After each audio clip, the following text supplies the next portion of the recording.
आंकड़े अवर्गीकृत हों और बारंबारता ज्ञात हो। अब फिर से आंकड़े तो अवर्गीकृत हैं, लेकिन इस बार बारंबारता हमें ज्ञात है। तब हम कैसे बनाएंगे देखते हैं।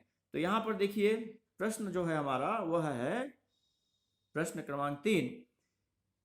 किसी फार्म की 47 भेड़ों से प्राप्त ऊन डेसीग्राम में निम्न सारणी में दी गई है, तो माध्यिका ज्ञात कीजिए। ऊन डेसीग्राम में हमको दी गई है 10 decigram, 11 decigram, 12 decigram, 13 decigram, 14 decigram, 15 decigram, 16 decigram और 17 डेसीग्राम।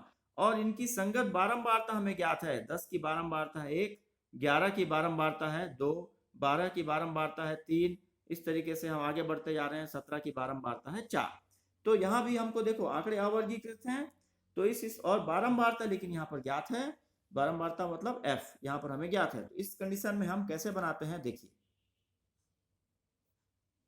तो जब भी बारंबारता ज्ञात रहती है माध्यिका में, तो हमें संचयी बारंबारता निकालना पड़ता है। तो देखते हैं यहां पर हम इस माध्यिका में 3 प्रकार के यहां पर कॉलम बनेंगे, देखिएगा। बहुत सरल सवाल है, सिर्फ आपको कॉलम बनाने आना चाहिए, तो आपका सवाल बहुत आसानी से बन जाएगा। आप ध्यान देंगे थोड़ा सा बस।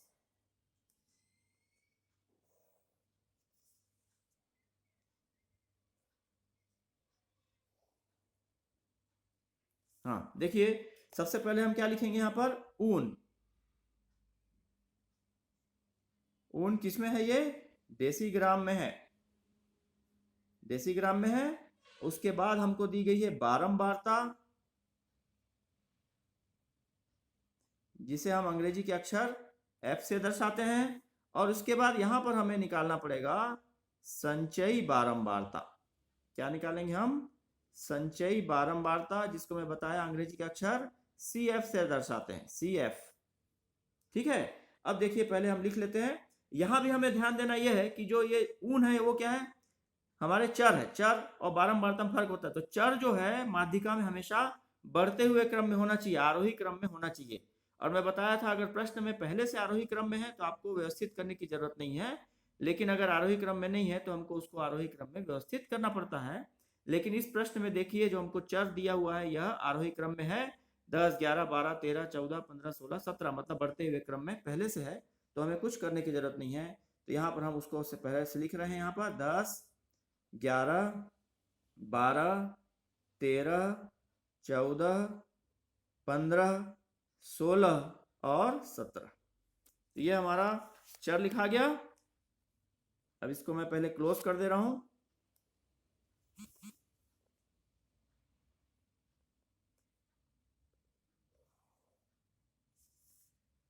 सवाल प्रश्नों को बनाने में बड़ा मजा आएगा आपको अगर समझ जाएंगे तो।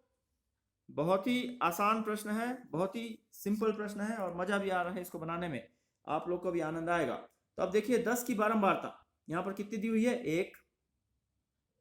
11 की बारंबारता प्रश्न में दी हुई है 2, देखते जाइए आप यहाँ पे। 12 की बारंबारता दी हुई है 7। 13 की बारंबारता है 9।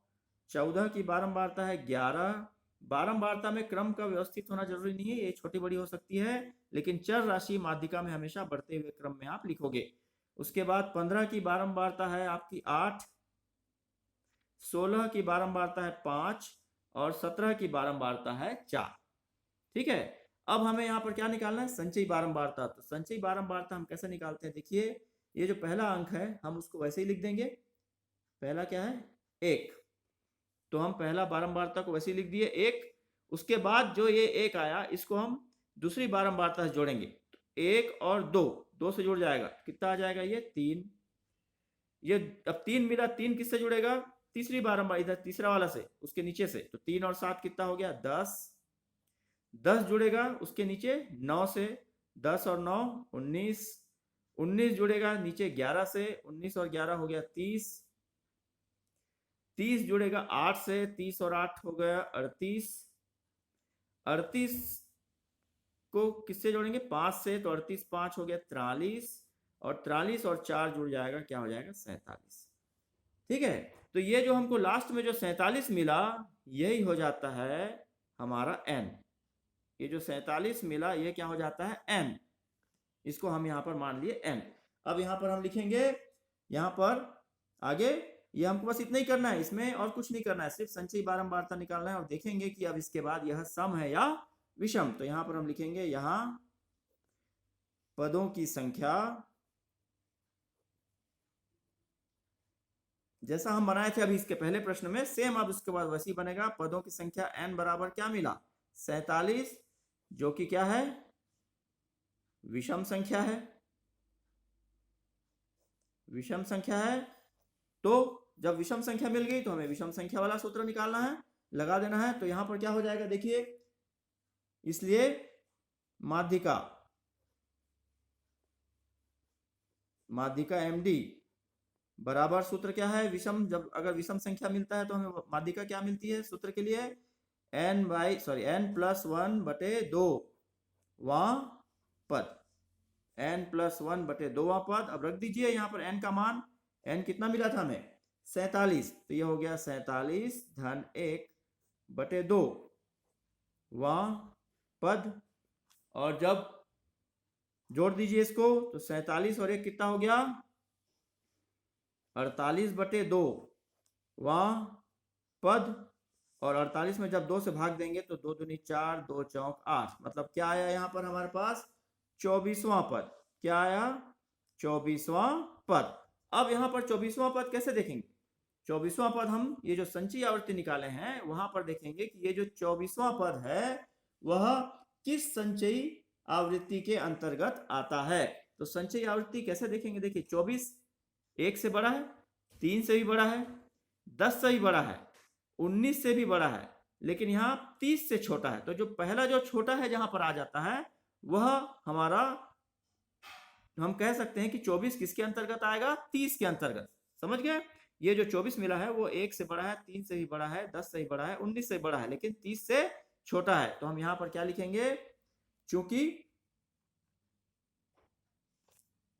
24वां पद संचयी आवृत्ति या संचयी बारंबारता, आप लिख सकते हो, आवृत्ति या बारंबारता एक ही चीज है।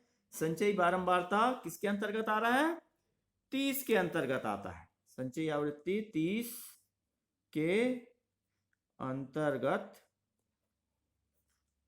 आता है।